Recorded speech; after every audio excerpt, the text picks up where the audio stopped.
Queridas hermanas, hermanos, en México y no sé si en algunas otras partes, hemos tenido en días pasados, el día 2 de febrero, la costumbre de presentar la imagen del niño Jesús al templo, recordando que Él es la luz de las naciones, como lo dijo el anciano Simeón cuando vio que el pequeñito era llevado por sus padres al templo. Hemos compartido la alegría de la fe, la alegría de la luz y también, en algunos lugares, la tradicional tamaliza. Y precisamente para recordar que la luz es importante en nuestra vida, hoy el tema en la primera lectura y en el Evangelio vuelve a ser precisamente este. Cuando observamos a la gente o estudiamos la historia de las diversas culturas, nos damos cuenta de que existen muchísimas formas de creer y de vivir la fe. Fuera del cristianismo, hay quienes tienen fe en piedras, en cuarzos, en cartas del tarot, en lo que supuestamente dicen los astros o estrellas para cada signo en el horóscopo, en hierbas que limpian de males o en brujos, fe en una gran diversidad de ídolos o fe en rituales que llegan a ser absurdos, como los que algunos charlatanes sugieren para el fin de año. Pero también dentro del cristianismo hay diversas maneras de vivir la fe, a tal grado de que incluso algunos distinguen entre religiosidad y espiritualidad. Dicen que esto no es lo mismo, y yo creo que estoy de acuerdo en esto. En esos casos se entiende como religiosidad el simplemente cumplir con los ritos o costumbres de la religión. Quienes están dentro de este grupo son quienes solo asisten a la iglesia en festividades como bautismos, primeras comuniones, 15 años, bodas, funerales, el miércoles de ceniza, algún día de la Semana Santa, el 12 de diciembre, la Navidad y el Año Nuevo. Para ellos, es suficiente con asistir o cumplir con ciertos días que la tradición marca como especiales, aunque no entiendan el sentido ni el compromiso del bautismo, la primera comunión o las celebraciones religiosas. Suelen asistir, como dicen ellos, cuando les nace. También suelen asistir cuando hay un temblor o alguna situación que les alarme.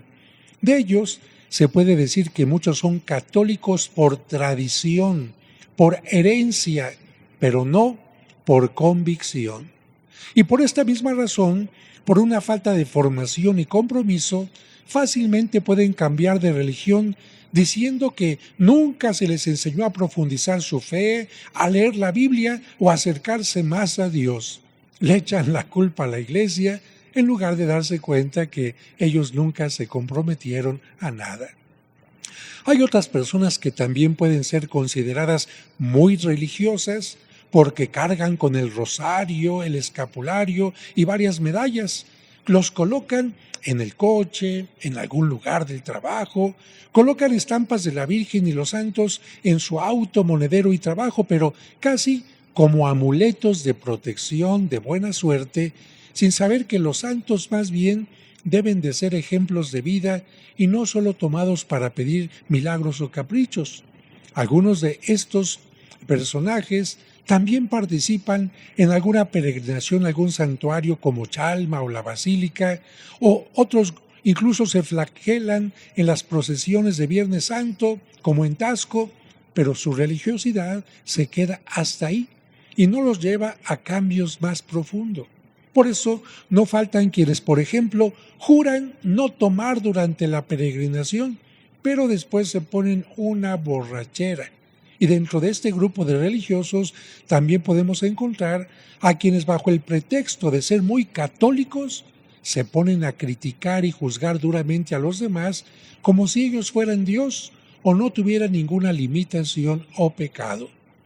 A diferencia de estas personas existen quienes, sin despreciar los ritos, festividades, peregrinaciones, artículos religiosos o imágenes, les saben dar un justo valor, pero sobre todo le dan más importancia a vivir de acuerdo a los valores del Evangelio que hacen crecer el espíritu.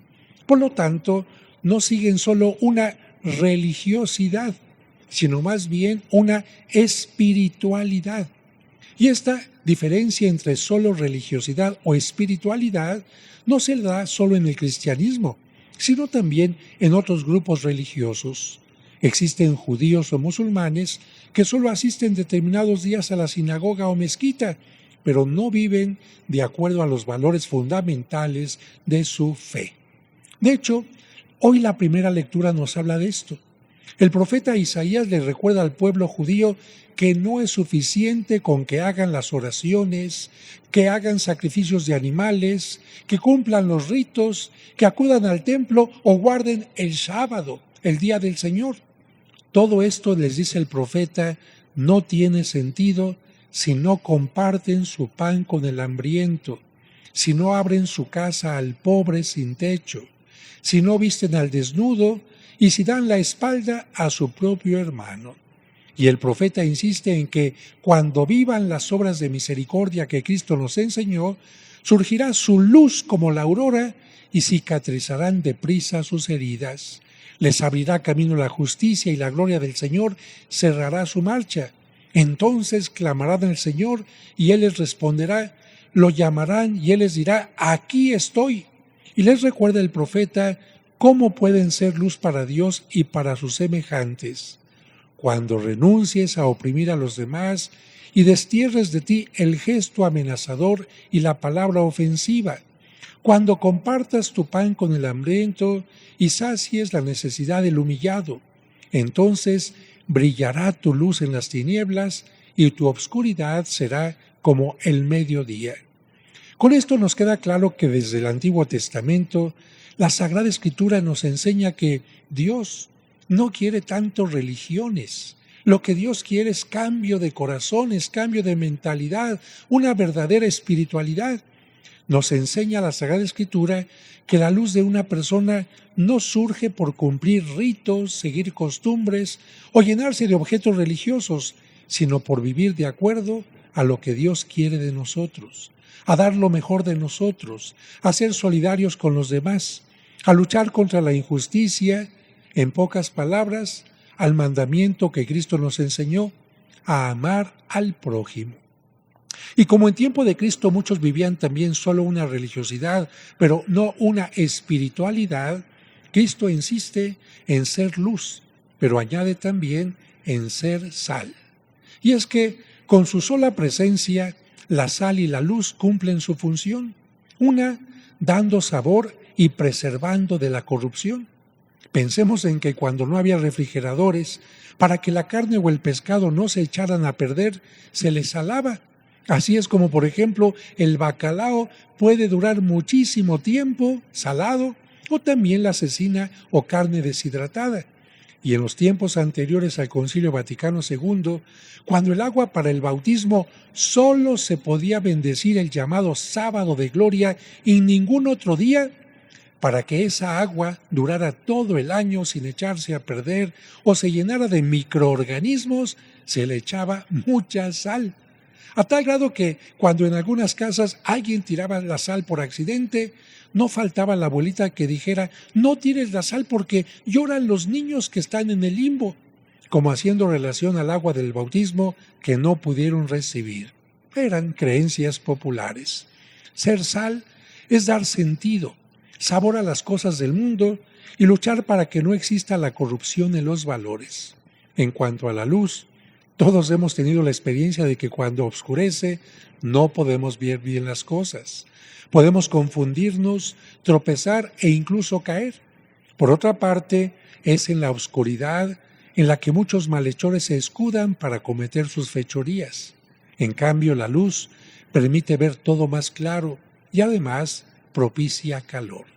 Jesús pide a los suyos que extiendan por todas partes con su comportamiento el Evangelio y así se dé gloria al Padre que está en los cielos. Ser sal y luz es enfocar con criterio y valores cristianos la vida familiar, profesional, social, pero sin prepotencias, con respeto, siendo veraces, alegres, sencillos, abiertos, serviciales, atentos. Todos conocemos la poderosa influencia del ambiente, que es la suma de los ejemplos de las personas que lo componen. Un ambiente puede hacer que las convicciones arraigadas, casi inamovibles, se desvanezcan como la sal en el agua al encontrar un clima hostil o indiferente. Y al revés, para bien o para mal, el ejemplo, como una pizca de sal en medio de un caldo sin sabor, ejerce un poder de arrastre muy considerable. Dar ejemplo, nos dice Cristo, pero sin alardes, con la naturalidad del que cree sinceramente en Jesucristo, porque una cosa es el buen ejemplo y otra la ostentación. Para concluir, quiero decir que hoy estamos invitados a dar gracias por todas las personas, empezando por nuestros padres, familiares y amigos, que han sido luz y sal en nuestra vida. Cuántas personas en momentos de tristeza, de enfermedad, de crisis económica, de soledad, estuvieron ahí o están ahí junto a nosotros, haciendo que nuestra vida tenga sabor. Gracias papá, mamá, aun cuando estén en la presencia de Dios. Gracias hermanos, familiares, amigos, compañeros, por ser sal y luz en nuestra vida. También estamos invitados a reanimarnos para volver a ser sal y no perder nuestro sabor, y ser luz y no dejarnos llevar por la oscuridad de los problemas. Y finalmente, sabiendo que demasiada luz puede deslumbrar y dañar la vista, o una receta con demasiada sal se convierte en algo desagradable, recordemos que no podemos imponer a nadie la fe, el amor o el bien. Podemos proponerlos, pero no imponerlos, como lo hizo Cristo, respetando siempre la libertad y la voluntad de los demás. Debemos hacer que nuestra sal y nuestra luz sea con medida y sin pretensiones, no como aquellas personas que a fuerzas quieren que las amen, ya están de hostigosas, como esos papás que a fuerza quieren que los hijos se conviertan. No, podemos proponer, podemos sugerir, podemos dar lo mejor de nosotros, pero nunca ser demasiado salados, demasiado deslumbrantes, porque esto no es correcto.